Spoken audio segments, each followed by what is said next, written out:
And to just launch it and do nothing with it is a shame. Like most people will write a book with the intention of this book will be, a really good asset for me to create clients with, or this book will be a very good asset for me to build my authority or be able to get speaking engagements and things like that. But without the ongoing marketing of the book, doing a bestseller campaign is fine. You're going to get that accolade, but without the ongoing marketing, your book can very quickly turn into something that's not relevant anymore.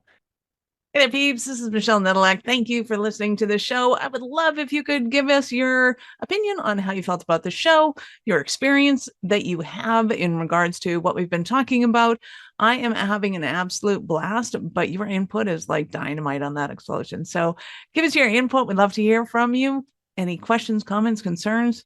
Give us everything you got. We love it. Thanks. I hope you're having an awesome day. Welcome to the Business Ownership Podcast, brought to you by Awareness Strategies, helping you navigate the waters between entrepreneurship and ownership. Hey there, peeps. This is Michelle Nedelak, and I'm super glad that you're here with us today because I'm here with my most amazing guest, Chris. Chris, thank you so much for being here with us today. Thanks for having me. Awesome. So give everybody the highlight of who you are and what you do for business. I am Chris Benetti, first and foremost, a father and a husband to a lovely little 17-month at the moment and rapidly changing.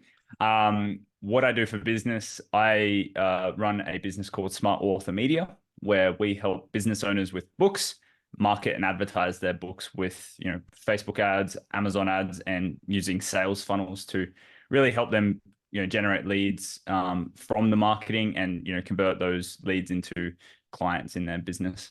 I love it. So how did you get into books as your thing? Well, I've been doing sales funnels for a long time, since end of 2016.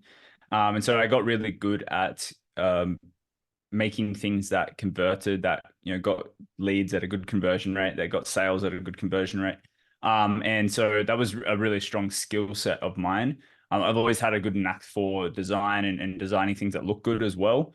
And so I kind of was just at a crossroads where, my funnel design agency and conversion agency was a month-to-month business where, like every single month I was just doing project-based stuff. So I was getting to the end of the month and having to go find new work again. And it was just really frustrating not having recurring revenue built into my services. And it was always a grind to get to those 30, 40, 50K months. So I really just knew that I needed to kind of envision the business and go for a more sustainable approach where we offered recurring services in exchange for recurring revenue. So after a lot of market research, we kind of identified that the author niche was kind of under service from a marketing perspective. They've got all the services in the world for publishing and doing bestseller campaigns and launching and writing and all that kind of stuff. But there's a very select few of people who do advertising specifically for authors. And so that was kind of the first distinction was, cool, like how do we offer retainer fees and services to that group of people and really help them get a result, which most of them want to sell books. Most of them want to take those book buyers and turn them into clients in their business. And that's kind of where I landed on and found that I made my mark. And ultimately that led me to just doing a bunch of podcasts with other service providers in the industry, other best-selling authors in the industry, and very quickly becoming well-known for what I do. I love it. So there seems to be a bit of irony there in that most people will think of when they do a book launch and then their marketing for the book is done. So it seems that would be the one and done kind of tactical service as opposed to the one that goes on. So how do you make that different? Why does a book have that longevity and why should it have the longevity for the author as opposed to, oh, we booked, we launched, we got best on Amazon, never done. We're never going to talk about the book again.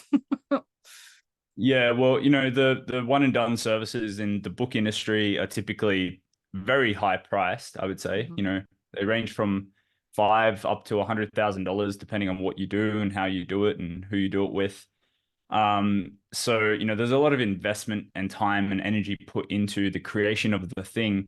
And to just launch it and do nothing with it is a shame. Like most people will write a book with the intention of this book will be, a really good asset for me to create clients with, or this book will be a very good asset for me to build my authority or be able to get speaking engagements and things like that. But without the ongoing marketing of the book, doing a bestseller campaign is fine. You're going to get that accolade, but without the ongoing marketing, your book can very quickly turn into something that's not relevant anymore. And it's almost like, analogy is if we look at the social platforms, would you rather publish good content on YouTube versus Facebook? Most likely your Facebook post can get a lot of traction in the algorithm, but it's probably going to disappear after a week. Whereas on YouTube, someone can always search that and find that and view the content, get value. And the book is kind of the same, right? If we have it built out, it's such a good asset for us to have around and for people to be able to find us when they need us. And if we promote it and advertise it, then it's always going to be like at the top of the search, or at the top of the the Google news page, essentially. Like you can always be at the top of the search. Nice. So a lot of people think of YouTube as social media as opposed to what it is. So talk to me about how you use YouTube in particular to market the book and to work with that aspect of it. Yeah, so we actually don't use YouTube for ads or anything like that, but it's a fantastic place for someone to publish content around their book. So one of my good friends has a book called How I Used 3 Words to Sell 100,000 Books. And his name's Andrew.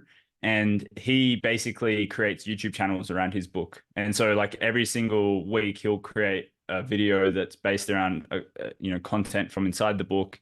And he'll just continue to publish content around his book. And then every single episode or a video will have a link to go buy the book from Amazon in the description or from his website or wherever.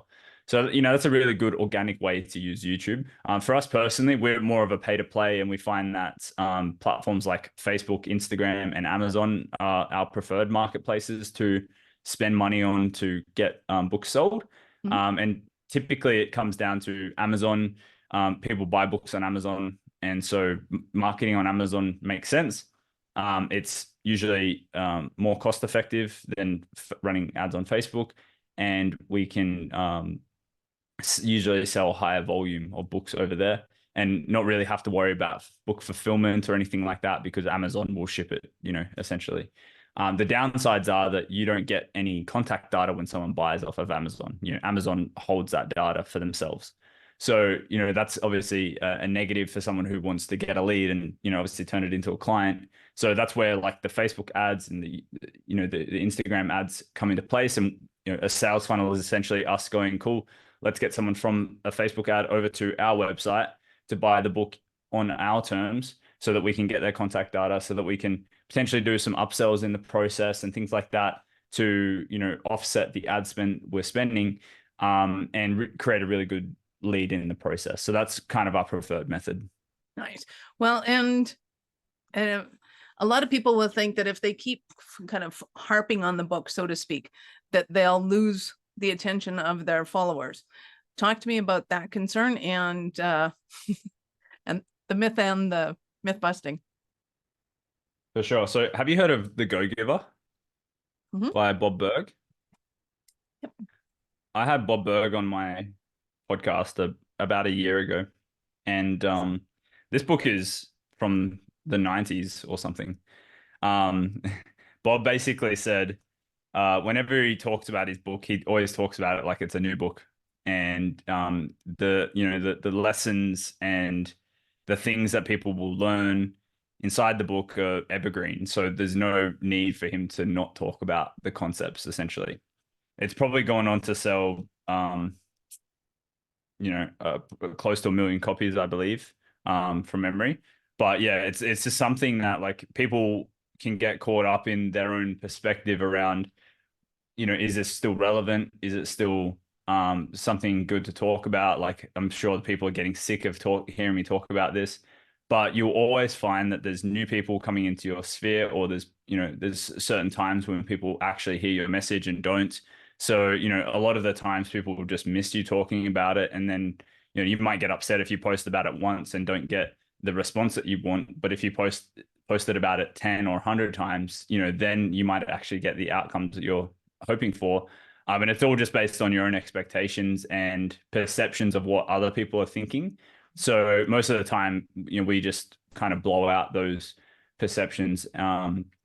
So I would just say, if you have a book and you're afraid of continuing to talk about it, perhaps, that's an internal thing where, maybe you don't think your book is relevant enough to be an evergreen book that can last for 10 or 20 years and continue to talk about it.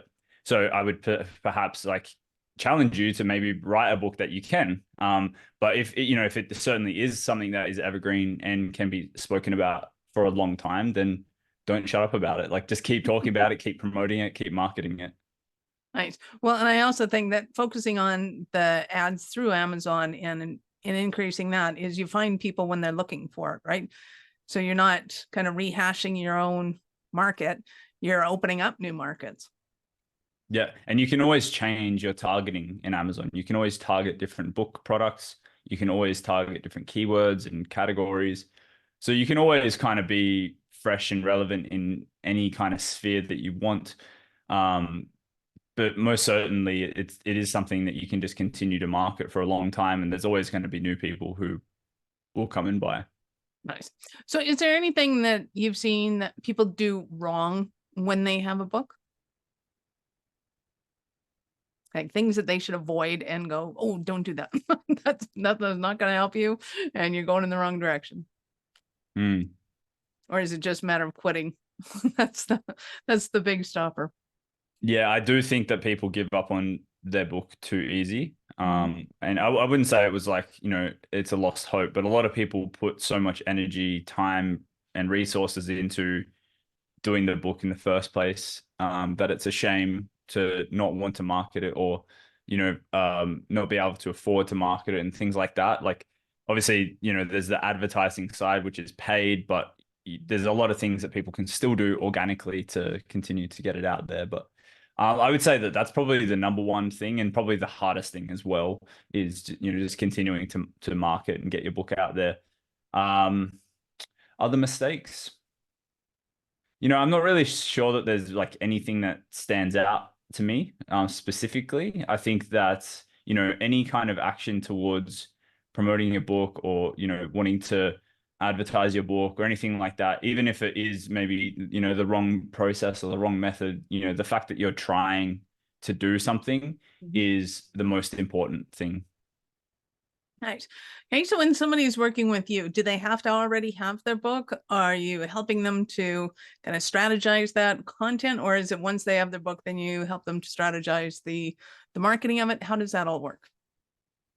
Yeah, I definitely stay in my lane. I'm a marketer. So, we start engaging with people when they're like at draft stage and they've got an idea of how they, want to get their book out there, and they might go, cool, I'm 2 months away, Chris, but here's where we're at and what we're, expecting to do. So, I'll typically start engaging with someone then, and, start even just getting some ideas of what we can do from a marketing strategy, what their goals are and whatnot from there. But most of the time it's like when someone has done their launch and they're ready to kind of go for the evergreen advertising and marketing of their book. That's kind of where we step in and start developing assets and ads and start using, money, like I said before, to start advertising and promoting the book. Nice. Love it. Okay. In a moment, I'm going to ask you about a Cinderella story of one of your clients. But before we do that, we're going to take a bit of a break. Are you running a business over 7 figures but still struggling with technology headaches? Pay attention, you do not want to miss this offer. This podcast episode is brought to you by Awareness Strategies, who is offering a custom-built digital adoption roadmap for anyone running a business over 7 figures who's wanting to grow their business in the next 5 years.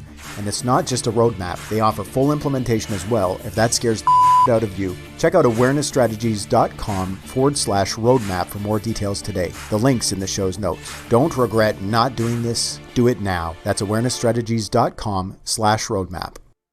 So I am super excited to hear about a Cinderella story of one of your clients. Yeah, so this is actually my oldest client. His name's Nigel Moore, not like oldest in age, but like oldest in how long they've been working with me. He's a very funny, wacky dude and is insanely smart. Nigel has a business that coaches managed service providers, so people who do like Microsoft security and stuff like that online for other businesses. And his community is called the Tech Tribe. Anyway, Nigel is a really fantastic product developer. He's really good at serving his clients and thinking about what their needs are, and just going over the top with value. But what Nigel isn't fantastic at is marketing. So he actually came to us, and he's got 2 books. This is his first one, and he said, "Hey, Chris, I saw what you're doing. I don't market my book. I'd love to run some tests for you. I'm currently have it for free on my website. So can we work on some campaigns together and get it out there?" And the goal for us was to build a book funnel for him to give away his book in exchange for a name and email, and then give the new book downloader an opportunity to trial his Tech Tribe membership. Typically it's $50 a month. We were doing a $7 14-day trial. And after the fact, if they didn't take the trial, we would follow up with all these emails and continue to market and things like that. Through the process, you mentioned a pitfall for us. Nigel and I committed several sessions to writing a follow-up email sequence, and he was adamant that it had to be him to write the email. So I couldn't help, unfortunately. We ended up getting 1 email written, and for the past 18 months, we've only had 1 email written. So we never actually did anything with those leads in his CRM, his email managed provider. But what we have been able to achieve is tremendous success with the ads of the book. So on the front end, we have had thousands of people download the book in the past year and a half. And off the back of that, we've actually created hundreds of trials as well. So we're at about a 10% conversion rate for trials. So that puts us at about 400 trials. With Nigel's retention, like I said, he's a fantastic product developer, cares a lot about the success of the people in there. They join and they're like, wow, this is amazing. I can actually see how Nigel can help me grow, how he can give me the templates, the tools, the resources. We've actually had a 98% retention from trial to membership, and then the membership retention is up there like that as well. So, based on giving a book away for free in exchange for a name and email, we've made over $100,000 in revenue, and we've built up MRR to around $20,000 per month. So if you consider like my agency costs and then the advertising cost, it took us a little while to build up that MRR and allow that to compound. It was about 6 months before we saw a profit, but from month 6 and onwards, it basically started paying for itself. And now it's at a point where Nigel makes $15,000 profit per month and doesn't have to do anything. And I just continue to do my thing to get more trials for him and get more people to download the book and all of that. So $100,000 in revenue. We probably spent about $60,000-$70,000 in ad spend. So there's about 30 grand profit there. And then every single month now it's 15,000, and it's continuing to build. Very cool. That's awesome. So I know our listeners are going to want more from you. How did they start that journey with you? Yeah, smartauthormedia.com is the best place to check me out. There's opportunities to book in a book marketing chat with me. So if you have a book, or if you're at that like editing stage and you want some advice on, what you can do for marketing, then that's a direct conversation with me for 30 minutes where we can go through everything together. And if you want my help as well, there'll be an option on the call. No hard pitches or anything. I'd give value first and then just give you the opportunity if it makes sense for you to have it done for you. I've got an awesome YouTube channel as well where we interview other providers who help with writing, who help with other avenues of marketing, and heaps of other cool things within the business of authors kind of space.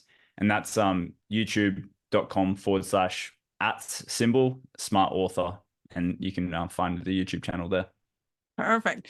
We will, of course, have all of Chris's links in the show notes. So go ahead and scroll down, click on the links, open up in a new browser because we're not done yet. So, Chris, I get to ask you, at what point in life did you know you're especially kind of crazy enough to think that you could become an entrepreneur? Oh, that's a good question. Out of high school, I went into an apprenticeship to become a mechanical fitter in the iron ore industry. So 17, I was very eager. I always had a good work ethic. I had worked every single day almost since the age of 13. By the time I left high school, I had $20,000 saved up. By the time I did my first year as an apprentice, I had $50,000 saved up, bought my first house at 18, and then my second at 21. Anyway, I ended up graduating and becoming a qualified mechanical fitter at the age of 22, I believe it was. And, at that point had 2 properties and naturally had to just learn about property investing and things like that, which, led me from property investing books into Rich Dad, Poor Dad. And then that just kind of shattered my world and belief around everything. Rich Dad, Poor Dad, I think I read about 10 other Robert Kiyosaki books, and then went into the 4-hour work weeks and down that snowball of like all these awesome new paradigms for me. And so it was kind of that year as a qualified tradesman that, I was earning about $165,000 a year. So I was earning good money, but I just hated it so much because of this new vision or view on the world that I had. So like that whole year, I was reading a book a week, and I was looking at what other opportunities I could pursue to, create money that could, replace the money I was earning in the mines, essentially. And I didn't find something in that year, but I found a lot of knowledge and education around things, and it led me down the paths to becoming a funnel person and all of that. Like, I ended up finding Russell Brunson and ClickFunnels back when it was in its infancy. So it was kind of around that stage. It was, when I was about 22, had already invested in a couple properties, had already saved up a good amount of money, and just wanted more. I wanted something that I could have ownership on. I wanted something that created a lifestyle freedom like I have now, and could also support myself and my family. And that's kind of what led me to where I am. Yeah. Excellent. I love it. You've been absolutely awesome. Any last words for our peeps? Whether you think you can or you can't, you're right. So it's up to you to choose. That's my favorite quote. So, whatever you put your mind to, you'll be able to make happen. Beautiful. I love it. So all of you authors out there, aspiring authors, be sure to click on Chris's links.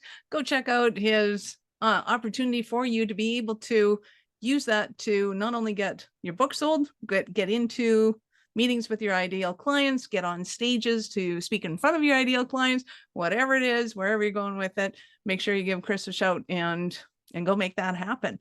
Awesome. Thank you, Chris, so much for your time. I appreciate it. And I know how valuable it is. Yes. Thank you for having me.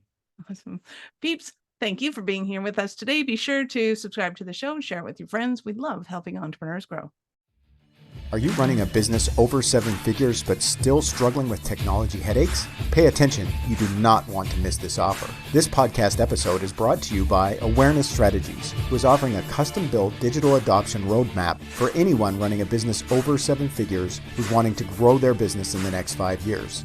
And it's not just a roadmap. They offer full implementation as well, if that scares the out of you. Check out awarenessstrategies.com/roadmap for more details today. The link's in the show's notes. Don't regret not doing this. Do it now. That's awarenessstrategies.com/roadmap.